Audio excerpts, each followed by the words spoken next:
There are people who begin with God accurately receiving the blueprint for their destinies, but eventually they allow blindness to plague them, and with that blindness will come confusion. This is true for those in ministry, this is true for those in business, this is true for family people. And so they start well, excelling in life and destiny, and eventually you will find them veering off paths that were not in their prophetic blueprint.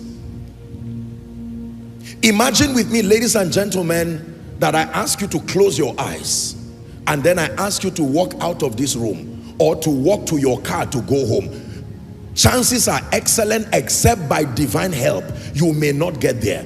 The probability literally that you may get to your car may almost be zero. Do you know why? Your legs are working well. The ability to move is there. The ability to think is there. The ability to reach is there. But just because one component required for your advancement went missing, your life becomes...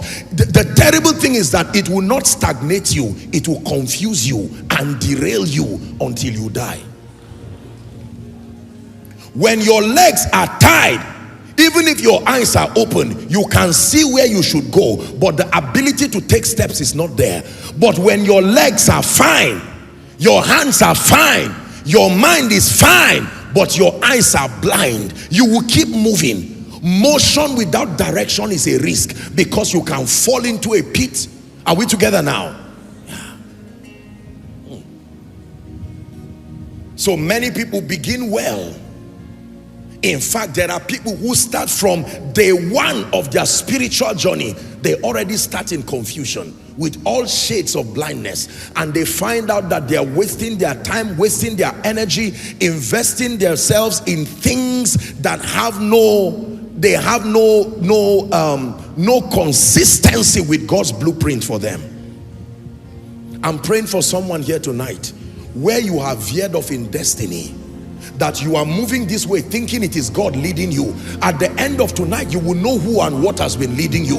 Because listen, some of us, the way you are going, if you continue it without a message like this halting you, you will definitely get into perdition. Sincerity is not enough to actualize destiny. You must have the gift of sight. There are people today who once were in God's prophetic program. They once were in God's prophetic program. Once upon a time, they were at the cutting edge of God's program, but they lacked the ability to see what God is doing now. And while they were relevant in one season, when seasons changed, they did not have the gift of sight, and they continued doing what God was doing, not knowing that God has switched. Hallelujah.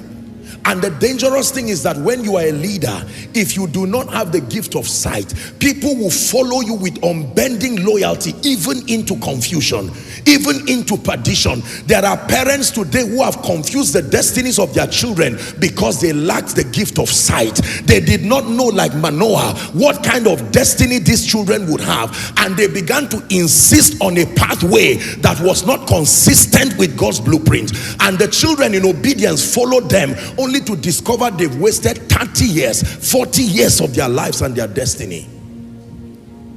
Hallelujah.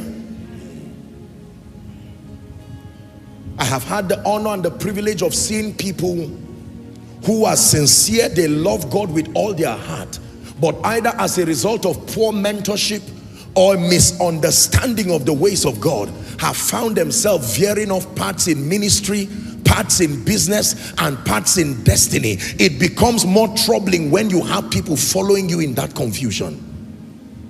Jesus was rebuking the scribes and the Pharisees, and he called them blind people who were leading the blind.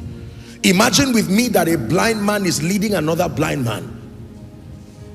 They hold on to you believing you know where you are going, but because you lack the gift of sight.